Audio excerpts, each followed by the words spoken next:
Hello, Monarchs. It's Mrs. Zulsdorf, and I have a very special co-host with me today. Hi, Monarchs. I'm Savannah Murphy, and welcome back to another Wellness Wednesday. Savannah will be sharing with us a book she picked out for you, authored by Brittany Lee and Jacob Suva. I want to share a book with you titled The Girl with Big, Big Questions. This book is about a girl with a curious mind, always asking people around her hard questions. When they stop answering her questions, she has to find the answers herself. Asking questions helps us to solve problems sometimes. I hope this inspires you to keep asking questions, learning, and growing. Enjoy! The Girl with Big, Big Questions. There once was a girl with twinkling eyes and a very curious mind. This girl was always asking questions whose answers weren't easy to find. The world is so very interesting. She wanted to learn all she could, from what makes a plane stay in the sky to what makes each person good.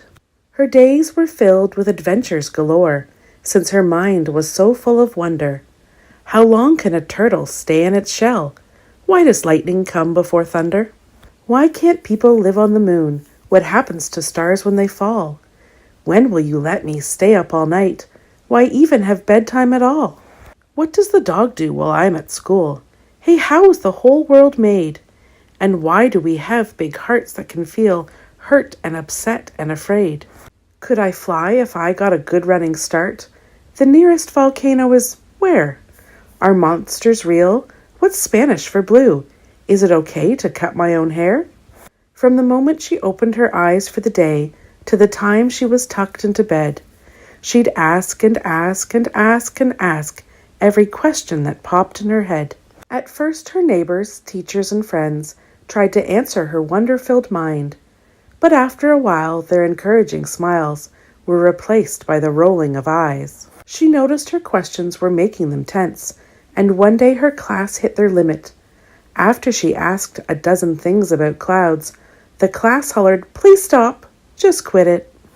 Embarrassed, the girl tried to quiet her thoughts and not raise a voice so curious, so that no one would be too uncomfortable, or even worse, furious.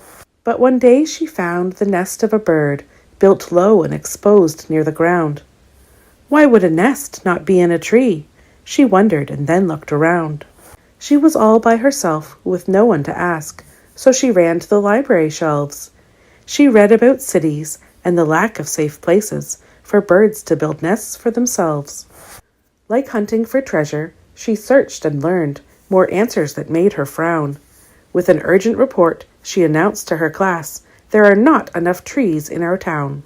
The class, now moved by this information, asked questions about how to embark on a project to help both the birds and their neighbors by planting more trees in their parks.